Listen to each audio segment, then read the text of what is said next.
makadiniko sipe makadiyo kuno kuti nongobvunza nyaya. What's your story? Ndogara nemurume wangu.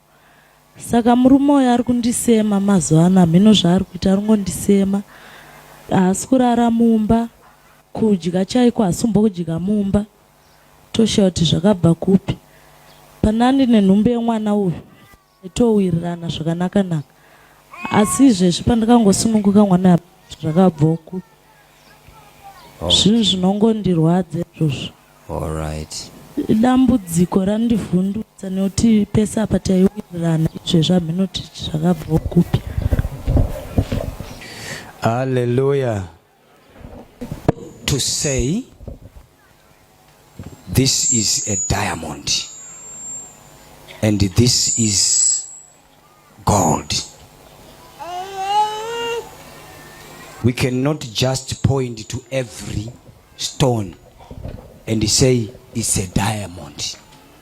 No. Hazvingangoita kuti tinongedzere dombo rese tichiti diamond. Zvinoita? A diamond is a stone, you know that? Yeah, but it's a precious stone. So a stone that wants to be a diamond, it has to carry some characteristics. Hatingangoti dombo rese rataona toti diamond. Ani munoziva kuti diamond idomboka, asi idombo rakakosha. Saka dombo rese rinoda kuwe diamond rinofanirwa kutakura hunhu hwediamond. Dombo rese rinoda kuwa chi? Rinofanirwa kutakura hunhu hwediamond. Pana asiri kundinzwa? You want to be a diamond, yeah? You don't just want to be a stone. We agreed that diamonds are stones. But we agreed that diamond is a precious stone. So a stone that wants to be precious should carry the characteristic of a precious stone.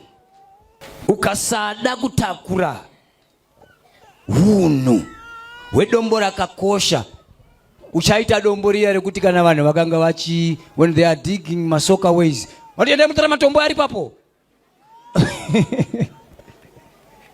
You will be a stone that is fit for soccer ways. You see now, because hausi kuda kutakura hunhu hwedombo rakadii rakakosha. Dombo rakakosha rine hunhu hwaro. Uri kuzinzwa hama yangu? Dombo rakakosha rine tsika dzaro. Dombo rakakosha rine nzvimbo yarinogara.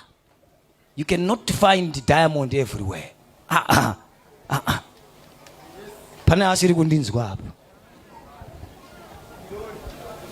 You want to be a diamond, but you are everywhere. You are everywhere, but you want to be a diamond. Let us prune from our behavior. Hunhu hwema ordinary stones. Trakubvisa hunhu hwechi hwema ordinary. I don't want to be an ordinary stone. I want to be a precious stone. So I should carry the value, the characteristic of a valued stone.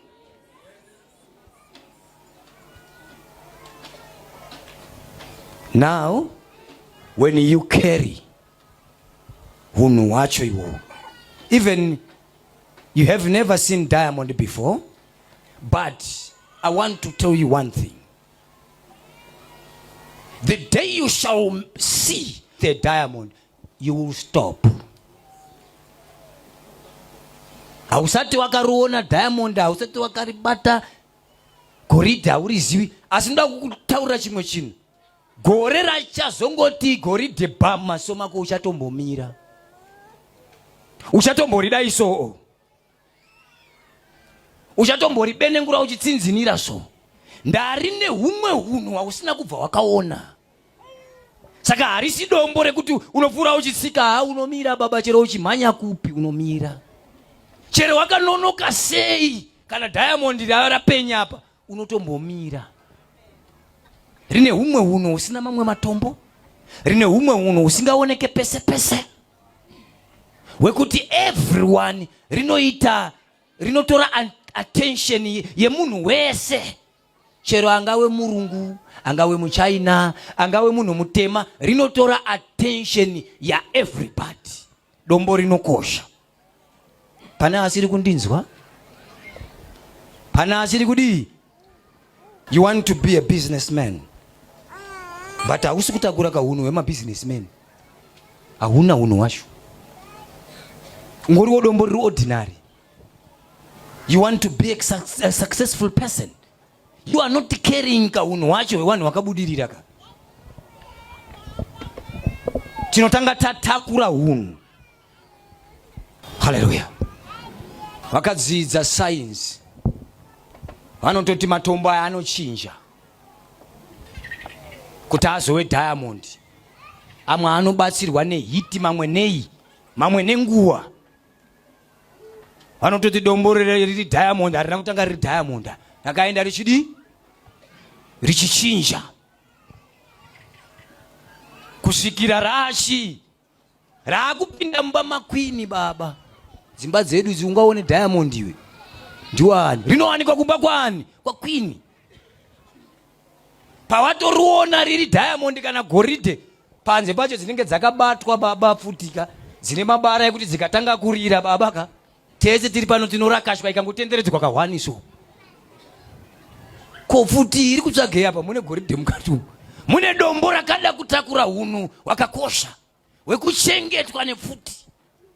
Ringe rakaisirwa makamera so baba, dombo. Funga iwewe neni baba, zingizi rungoere kana ratopinda mukanwa. Apa dombo rakaisirwa chi? Makamera baba.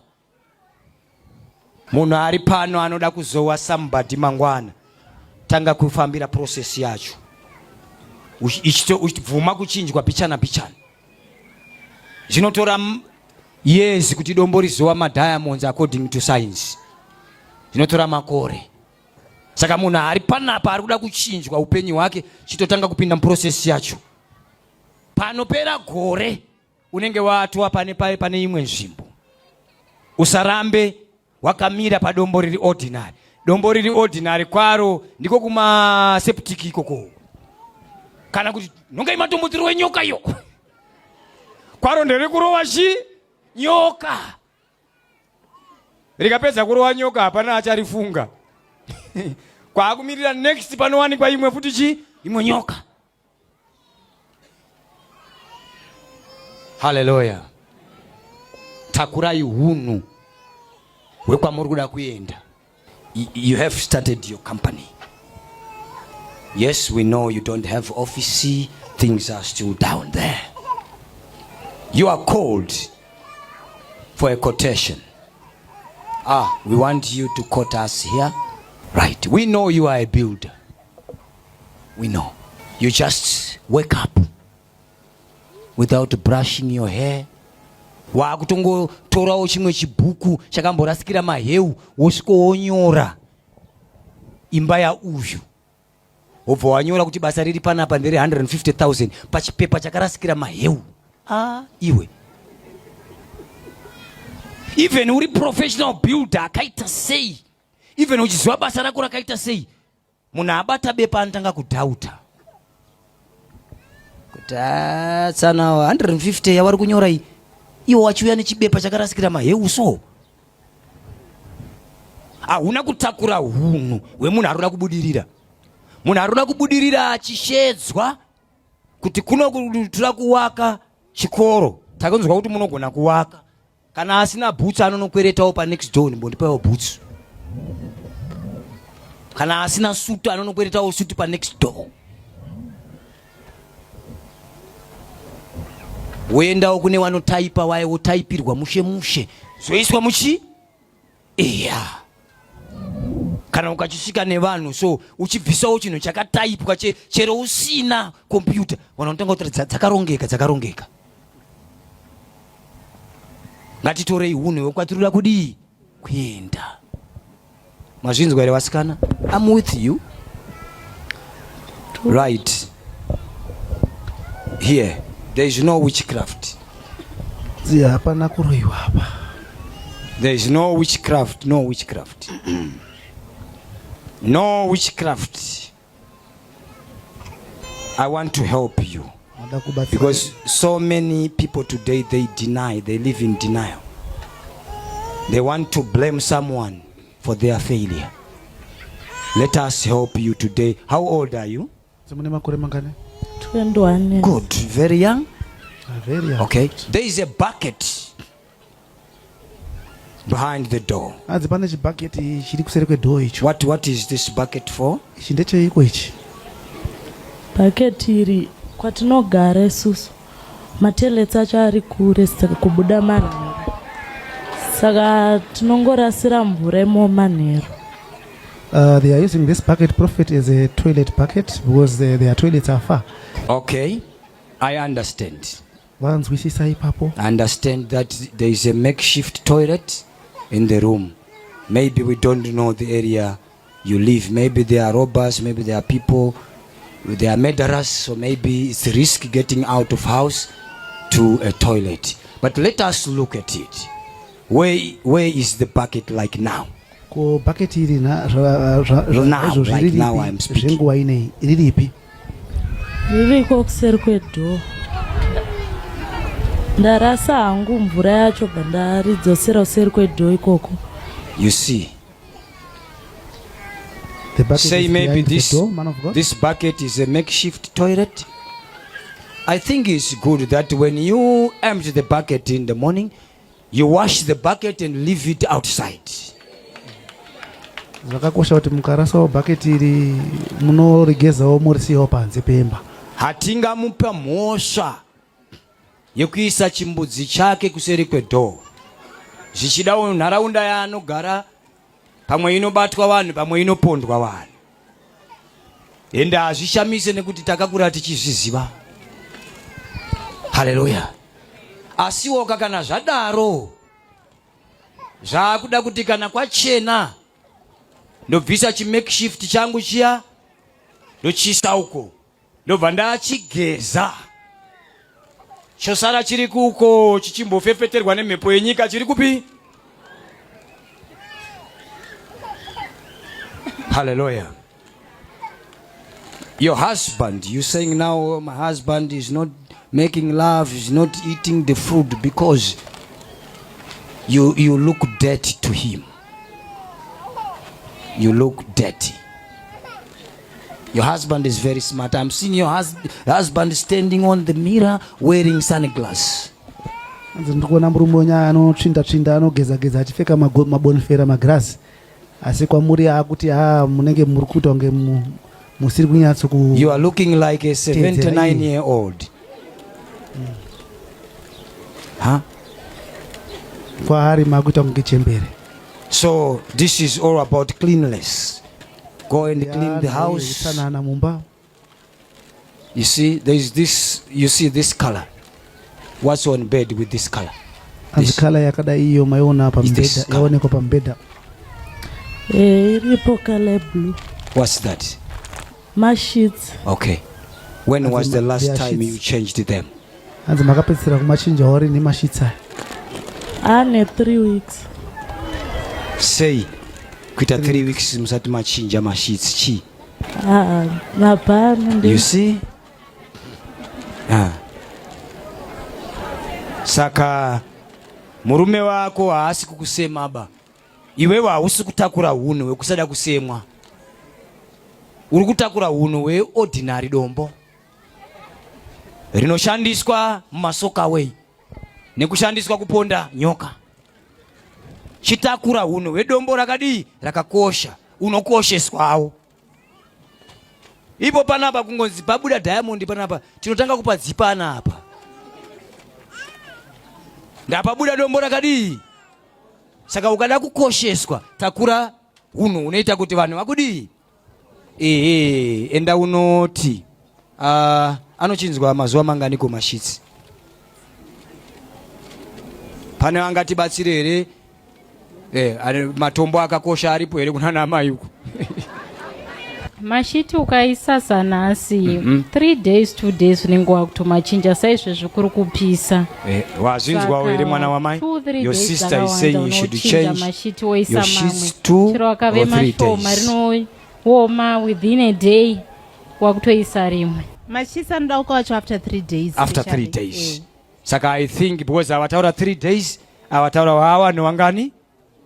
Wazvinzwa ka mwanasikana? Wakawacha uno woisa stay soft usually vangonoshandisa stay soft. Kana usina tenga powder inotadhola mutown. Inonzi yabvaziwawo. Baby powder. Then kana une stay soft usawache nayo. Kana waspreada unongo spray stay soft papo ovhara.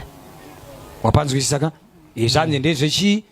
Ndezvedhora. Saka nhasi takutambidza $20 yekunotenga chi?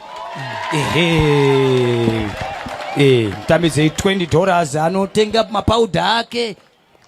Nemashits Prophet anokwana under $5 mashits. Nemashits futi. After $5. Anzi nemashits wazvinzwa ka? Right. Ndo zviri kutaura your sisters here. Nemapauda. Anzi mashits nemapauda. Handitika?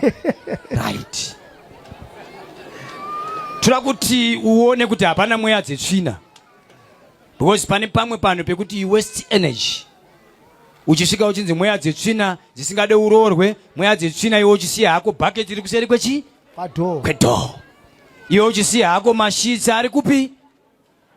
3 weeks. Wapanzwisisa ka? Right. Now there is this dish. Rine hembe dzevana iyi. Pane dish rine hembe dzevana. Hembe dzemwana uyu. Why muchiri kungorongedza muchii chinoitika? Kwedu kwatinogara kunonetsa mvura.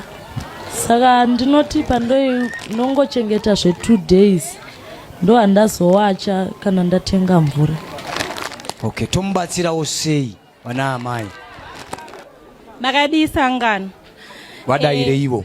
Makadi sangano.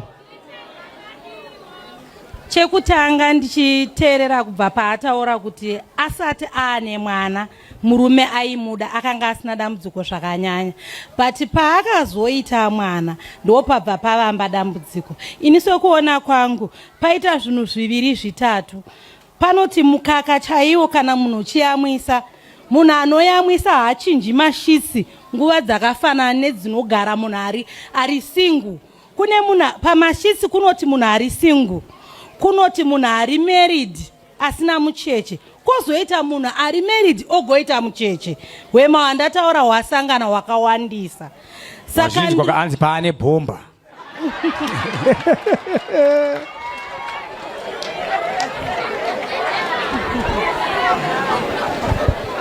Saka tiri kuti pamukaka pachezvawo unoti nhuwei mashitsaya arisi nyangwe mvura ikanzi iri kunetsa. Ndofunga paunongogeza iwewe, handiti paunogezesa mwana, ndofunga kuti uchingogezesa mwana unogona kutowacha zvinhu zviviri zvitatu wozongowana shoma yekudzumburudza zvatoita. Stay soft mwana wamai yangu inoita $2.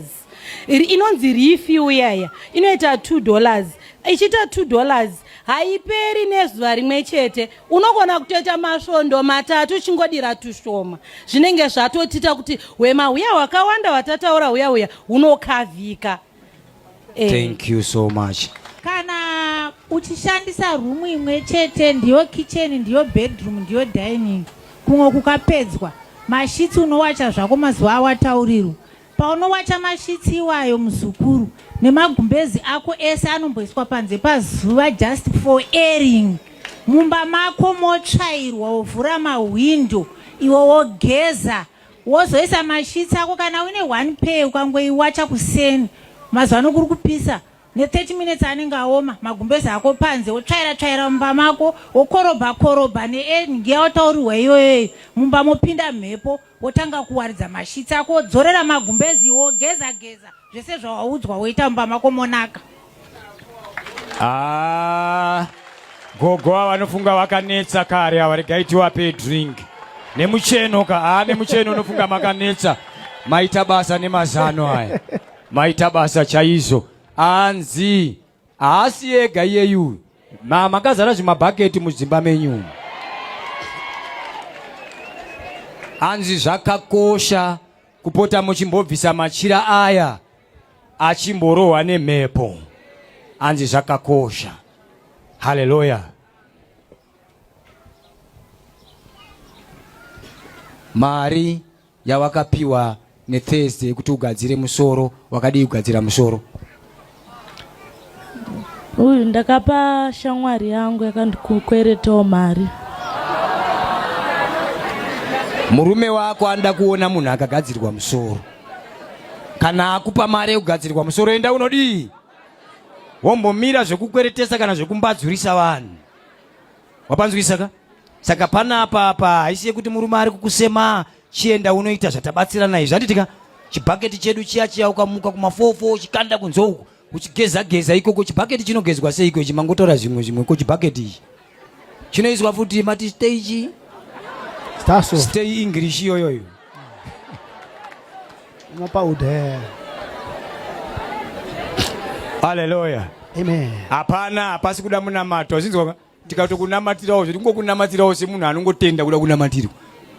Pako iwewe hapasi kuda kana prayer kana chi. Zvataurwa pano nehama dzako idzi unobatsirika naizvozvo, chimboshanda naizvozvo wozodzoka kana after 2 weeks. Handitika ukatongodaro so uchaona murume wako achichinja. Ngatingomunamatira iwe, amwe anongotenda kuda kungonamatirwa. Amen. Amentonamata chiti kudii manje? Bucket panze. Tinonamata muzita renyu Mwari. Tinokumbirawo kuti aenda anogara zvakanaka mukati memba yake. Vagare vari murudo nokunzwanana. Namazano arangwa nekereke ino Mwari. Dai amubatsirawo kuinza runyararo mukati memba yake. Tinongomuropafadza kuti asakanganwe kana kuzvidza dzidziso dzaapiwa pano. Mazvita henyu Jehovha. Nayo murume wake tendeutsai moyo wake. Ape mudzimai wake nguva yokudzidza. Amen. Amen. Zvakanaka. Right, when you have your partner, it's good to sit with your partner and discuss how you want things to look. Kana une mumwe wako, I think the husband missed a part somewhere here. Is just ignoring the wife. You need to sit down with your partner and discuss. Pamaona toti makagara, usafungire mumwe wako kuti anofanira kugeza ka 3 mudze kuti ndinokumbirawo kuti mugeze ka 3 kana anetsa oitawo kugezesa. Kana anetsa oitawo kudi zvendokuti nyaya yacho ipere.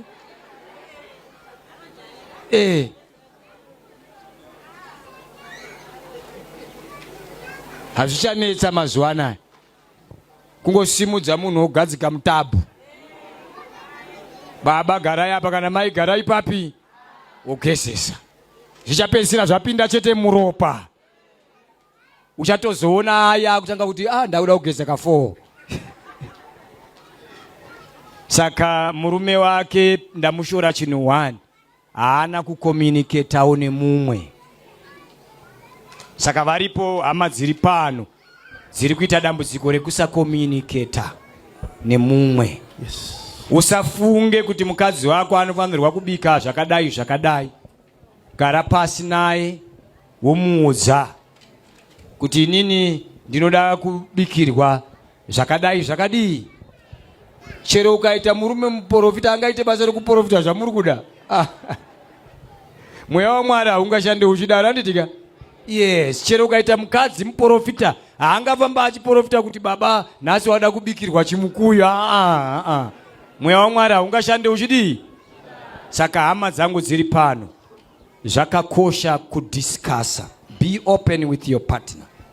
How you want things done in your relationship. Be open. Usangogumbuka. Usati waudzawo mabi ako kuti mabi angu inini sadza randinoda ndoriya rechidhina riya. Mumwe wako akabika sadza raanoziwawo, unofamba uchiti mukadzi wangu haagoni kubika. Muudze kuti bika chidhina. Saka tina varume vari kuudza vakadzi kuti havagone kubika. Niko kuda kwekuti mukadzi haana kubika zvaari kuda. Be open kumukadzi wako. Womuudza. Kuma restaurant uku munotaura wani. Beef mobva manzi yakaita sei, mobva mati half done. Saka vanhu vakagara muzimba zvakakosha kutaura nemumwe wako. Nzwisisiro kana mabudiro aunoda kuti zvinhu zviite sei? Zviite. Tipeni makadiwo munhu waMwari. Ndiani akusimukawo? Muzukuru wangu. Oh. All right. Ana yenyu iri kurova nokutya. Chii chamuri kutya muupenyu? Murume wangu akangwerikana until last week akuenda kuma-DNA emwana andikabata uyu.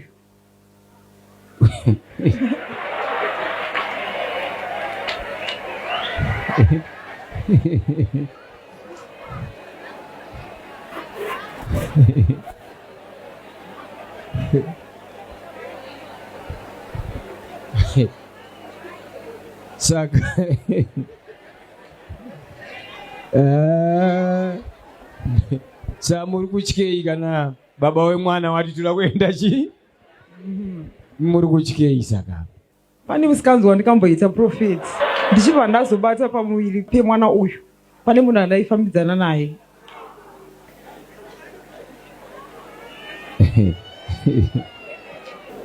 Haleluya. Saka panapa muda kuti tikuudzei kuti chii manje? Akuti mundibatsire uprofeti kutya because handisi kuziva kuti mwana uyu ndewe murume wangu here kana kuti ndewe handakuita confused. Saka kana anga asiriwe murume wenyu muda kuzoita sei mukabva pano? Ndorongedza ndoenda. Isati yasvika DNA.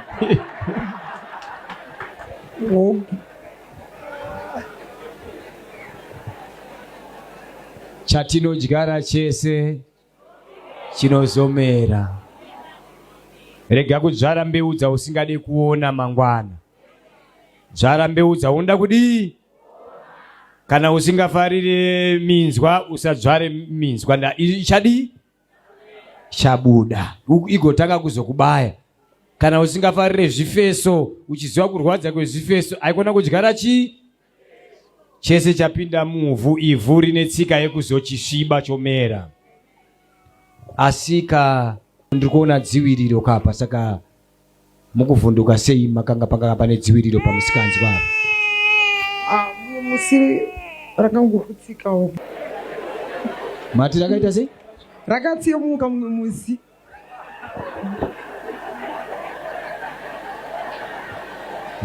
Hazvisi fani. Zvinourayisa. Zvinhu izvi hazvisi chii? Zvinotourayisa. Kumwe kufarisa so hakudiwi paupenyu. Musazoita musikanzwa amai. Mazvinzwa ka? Ongo. Musazoita chii? Musikanzwa. Ko uyu. Uya sei uyu? Muzukuru amukuti muzukuru. Alright, murume wangu andibvunze kufamba saka ndakatobva kumba kwangu ndichiti kuenda kumuzukuru. Aizvi. Ndokwandiri saka ndikuzokera mangwana kumba. Ndiyabva andiperekedza kuya kunoko. Saka muzukuru icriminal futi hai? Haleluya. Musaita musikanzwa. Regai yenyu DNA iuye, mwana uyu ndewe murume wamuri kugara naye. Ndotenda. Imi musazoita chii? Musikanzwa. Rinoputika. Musikanzwa haidiwe naMwari. Unorarama usina peace so. Waakumbonohwanda kwa muzukuru. Mukuonaka nenyaya zvaunenge wakadii? Chaunodyara chinoswera. Mwari ngaakukomborerei mufambe zvakanaka. Bye.